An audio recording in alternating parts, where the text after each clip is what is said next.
ആകെ ഒരു മകനുള്ള വീട്ടിൽ നിന്ന് മകന് താമസം മാറാണ്. എന്തുകൊണ്ടാണ് ഇപ്പോൾ ഒരാൾ പിന്നെ ഒറ്റക്കായിട്ടും മൂപ്പര് വീട്ടിൽ നിന്ന് മാറി എന്തുകൊണ്ടാന്നുള്ള മൂപ്പർക്ക് വിഷമമില്ലാത്ത രൂപത്തിലൊന്ന് അറിയാൻ ശ്രമിച്ചു. ഇപ്പോൾ നമ്മുടെയൊക്കെ അറിവിലുള്ള പല സഹോദരങ്ങൾ സമൂഹത്തിൽ വ്യത്യസ്തമായ സാഹചര്യങ്ങളിലൂടെ ജീവിച്ചു പോകുന്ന ആളുകളാണ്.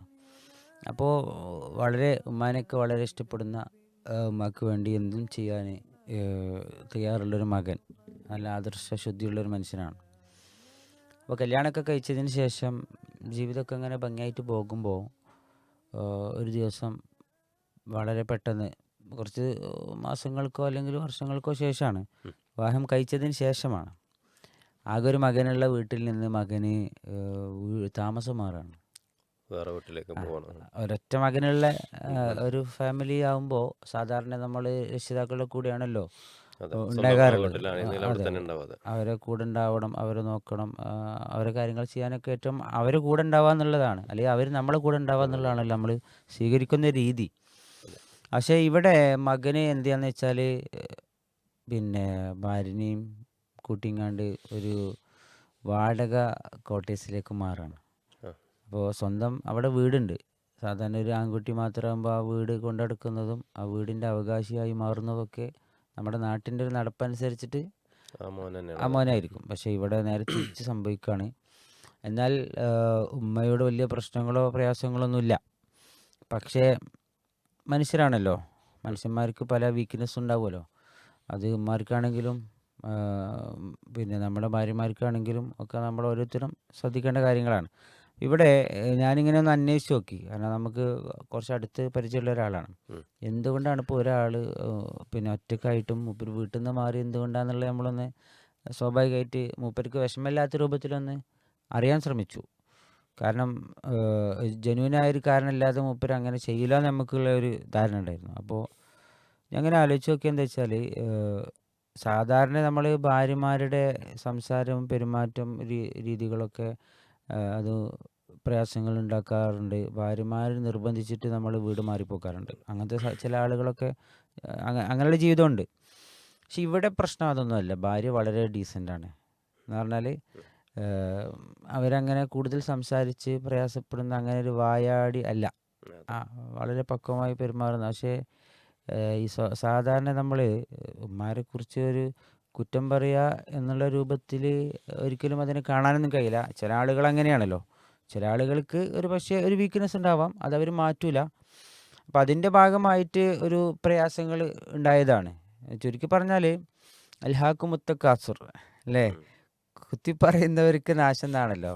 അപ്പോൾ ഈ ഒരു കുറ്റമില്ലാത്ത പോലെ ഇങ്ങനെ കുത്തി പറയുന്നൊരു സ്വഭാവം ചില ആൾക്കാർക്കൊക്കെ ഉണ്ടാവും. അപ്പം അങ്ങനത്തെ ഒരു സംഭവം ഈ ഉമ്മയുടെ ഭാഗത്തുനിന്ന് അധികം ഉണ്ടായപ്പോൾ എന്ത് ചെയ്താണ്, സ്വാഭാവികമായിട്ട് ഇനി ഉമ്മാനോട് ഞാൻ ഉമ്മാനായിട്ടുള്ളൊരു ബന്ധം ഒരിക്കലും ഇതാവാൻ പാടില്ല. അതുകൊണ്ട് ഇവരെ എന്ത് ചെയ്യുക, ഒരുമിച്ച് നിൽക്കുമ്പോഴാണല്ലോ പ്രശ്നം, ഒന്നൊന്ന് അതെ. മാറി താമസിച്ച് നോക്കാം എന്ന രീതിയിൽ മാറിയതാണ്. അല്ലാതെ ഉമ്മാനായിട്ട് വേറെ പ്രയാസങ്ങളൊന്നുമില്ല. ഭാര്യയും ഉമ്മയും ഒരു സ്ഥലത്താകുമ്പോൾ അവർ തമ്മിലുണ്ടാകുന്ന ചില വിഷയങ്ങൾ, അപ്പോൾ ഇനി അദ്ദേഹത്തിനു കൂടി അതൊരു പ്രയാസമായി മാറരുതേ, ഉമ്മാനായിട്ട് അകൽച്ച വരരുതേ എന്ന ഉദ്ദേശത്തോടു കൂടി മാറി നിന്നു. എന്നാൽ അവരെല്ലാ കാര്യങ്ങളും ചെയ്യുന്നതൊക്കെ ആരാണ്, ഈ മകൻ മോൻ തന്നെയാണ് തന്നെയാണ്. അതെ. ഇവിടെ പിന്നെ പല വ്യത്യസ്തമായ അഭിപ്രായങ്ങൾ പ്രിയപ്പെട്ട ശ്രോതാക്കൾക്കും നമുക്കൊക്കെ ഉണ്ടാവും. അതിൽ ഇതുമായി ബന്ധപ്പെട്ട് എനിക്ക് തോന്നിയ ഒരു വിഷയം എന്താ വെച്ചാൽ, നമ്മുടെ സ്വർഗം തീരുമാനിക്കുന്നത് അല്ലെങ്കിൽ നമ്മുടെ സ്വർഗ പ്രവേശനത്തിന് എളുപ്പം കൂട്ടുന്നതും തടസ്സമാകുന്നതും നമ്മളെ ഉമ്മയുമായുള്ള ബന്ധത്തിൻ്റെ അടിസ്ഥാനത്തിലും കൂടിയാണല്ലോ. അതേപോലെ ഒരു ഭാര്യയെ സംബന്ധിച്ചിടത്തോളം അവളുടെ സ്വർഗം പിന്നെ എളുപ്പമാക്കാനും തടഞ്ഞു വെക്കപ്പെടാതിരിക്കാനും ഇടയിലുള്ളത് ഭർത്താവ്. ഭർത്താവുമായിട്ടുള്ളൊരു ഉം. ബന്ധമാണ്.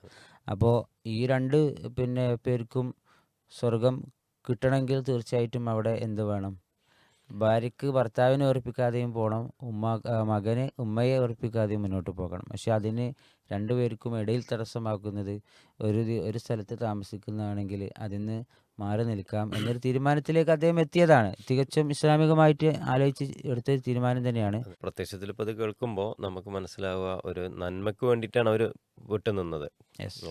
അവിടെ തന്നെ തുടർന്നാൽ കൂടുതൽ കോംപ്ലിക്കേഷനിലേക്ക് പോവുകയും പൊട്ടിത്തെറിയൊക്കെ ഉണ്ടാവാനോ അല്ലെങ്കിൽ പരസ്പരം പിന്നെ പ്രശ്നങ്ങളിലേക്ക് കൂടുതൽ വരുമെന്ന് പ്രതീക്ഷിച്ചുകൊണ്ട് അല്ലെങ്കിൽ അങ്ങനെ ഭയന്നത് കൊണ്ടാവാം യെസ്. തൽക്കാലം ഞാൻ മാറി നിൽക്കുമ്പോൾ എൻ്റെ ഭർത്താവിന് അദ്ദേഹത്തിൻ്റെ ഉമ്മയോട് കൂടുതൽ പ്രയാസങ്ങളോ വെറുപ്പുകളോ ഒന്നും തോന്നാതെ അതെ. അവർ തമ്മിലുള്ള ബന്ധം ആ രീതിയിൽ തന്നെ ഊഷ്മളമാകട്ടെ. നിലനിൽക്കണമെന്നും, ഉം. പിന്നെ എന്നാൽ നിങ്ങൾ പറഞ്ഞ പോലെ തന്നെ ഭാര്യയ്ക്ക് ഇങ്ങനെ അടിക്കടി ഇങ്ങനെ ഒരു കുത്തുവാക്ക് കേൾക്കുമ്പോൾ അത് ആരായാലും ഒരു പരിധി കഴിയുമ്പോൾ മനസ്സിൽ ഫീൽ വരും. ഉം.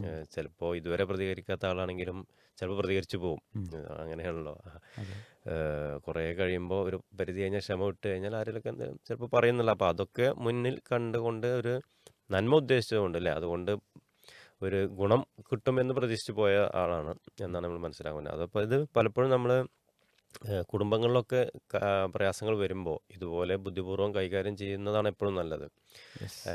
വളരെ അതിനെ മനസ്സിലാക്കി ശരിക്കും പഠിച്ചിട്ട് ഒരു തീരുമാനം എടുക്കും. ആവേശത്തിൽ കയറി എന്തെങ്കിലും പറയാനോ അല്ലെങ്കിൽ അതെ. പെട്ടെന്നൊരു തീരുമാനമൊക്കെ എടുക്കുമ്പോൾ അത് കൂടുതൽ പ്രയാസങ്ങൾ ഉണ്ടാക്കുമായിരിക്കും. അപ്പോൾ ഇവിടെ എനിക്ക് തോന്നുന്നത് ഈ ഭാര്യയും ഭർത്താവും തമ്മിൽ സംസാരിച്ചതിൻ്റെ ഭാഗമായിട്ടായിരിക്കാം എന്ന് നമ്മൾ തൽക്കാലം മറ്റൊരു വീട്ടിലേക്ക് താമസം മാറ്റി നോക്കാം, അല്ലെങ്കിൽ മാറിയിട്ട്. അപ്പോൾ ഉമ്മാക്ക് ചിലപ്പോൾ ഒരു പക്ഷേ ചിലപ്പോൾ അപ്പോൾ ഒരു കുറ്റബോധം ഉണ്ടാവും. കൂടെ ഉണ്ടാകുമ്പോൾ അതിൻ്റെ വാല്യൂ ചിലപ്പോൾ അതെ. അറിയണ്ടാവില്ല. അത് പലപ്പോഴും പ്രായമായ ആൾക്കാരൊക്കെ സംബന്ധിച്ചുള്ള അങ്ങനെ തന്നെയാണ്. നമുക്ക് അവരെ കൂടെ നിൽക്കുന്ന മകനോ മരുമകളോ അല്ലെങ്കിൽ നോക്കുന്ന വേറെ മോളും ഇപ്പോൾ പെൺകുട്ടികളുടെ അടുത്ത് പോയിക്കുന്നവരുണ്ടാവും.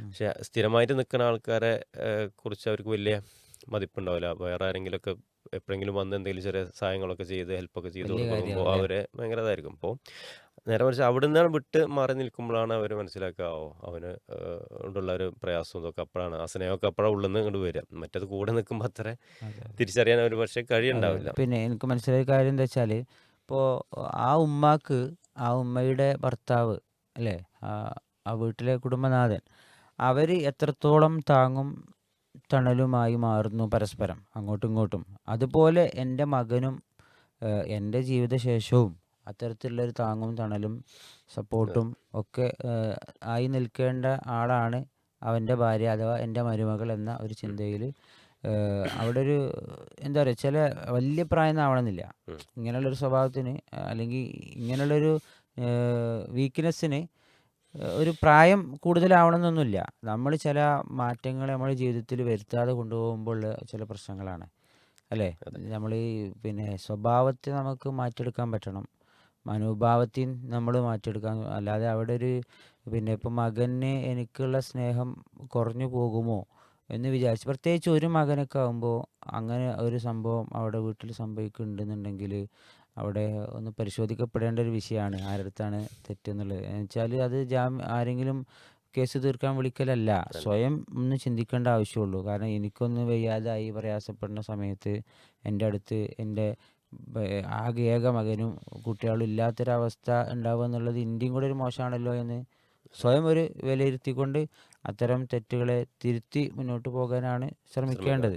നമ്മൾക്ക് മകളുണ്ടല്ലോ, അല്ലെങ്കിൽ പിന്നെ നമ്മളെ അതെ. മോള് ചിലപ്പോൾ കെട്ടിച്ചു വിട്ട് കൊടുത്ത് അവിടെ വേറെ ഒരാളുടെ അടുത്തായിരിക്കും ഉണ്ടാവുക. അപ്പോൾ നമ്മളെ അടുത്തേക്ക് വന്ന ആളെ അതുപോലെ തന്നെ നമ്മൾ കാണണം. നമ്മളൊരു മോളെ പോലെ തന്നെയാണ്. അതുപോലെ തന്നെ ഈ വരുന്ന ആളുകളും എന്ത് വിചാരിക്കണം, എൻ്റെ വീട്ടിൽ ഇപ്പോൾ എൻ്റെ ഉമ്മാനോട് ഞാൻ എങ്ങനെയൊക്കെ പെരുമാറാറുണ്ട്. ചിലപ്പോൾ ഇതുപോലെ അഭിപ്രായ വ്യത്യാസങ്ങളൊക്കെ പറയാറുണ്ടാവും. എന്നാലും അത് കഴിഞ്ഞ ഉടനെ പിന്നെ ഒന്നാവുമല്ലോ. അതെ. അപ്പോൾ അതെ. ഉമ്മയും മോളും അല്ലെങ്കിൽ മോളും ഉമ്മയും തമ്മിലുള്ള ബന്ധം, വാപ്പയും മോനും തമ്മിലുള്ള ബന്ധമൊക്കെ അങ്ങനെ അത് വേറൊരാളായിട്ട് കാണാതെ അതെ. എൻ്റെ കൂടെയുള്ള ആൾ തന്നെയാണ്, അല്ലെങ്കിൽ എൻ്റെ ഉമ്മയെ പോലെ തന്നെയാണ്, അല്ലെങ്കിൽ എൻ്റെ ഉപ്പയെ പോലെ തന്നെയാണെന്ന് വിചാരിച്ചാൽ പരസ്പരം നമ്മൾ ആ ഒരു അതെ ധാരണ ഉണ്ടാവണം. ധാരണ ഉണ്ടാവാം ഇപ്പം നമുക്ക്. മകളെ വിഷയം പറഞ്ഞപ്പോൾ ഞാൻ പറയാം, ഇപ്പം ചില ആൾക്കാർക്ക് എന്താ പറയുക, അവരെ മക്കൾ ചിലപ്പോൾ കല്യാണം കഴിച്ചു കൊടുത്ത് കുറച്ച് ഇടങ്ങേറുണ്ടാവും.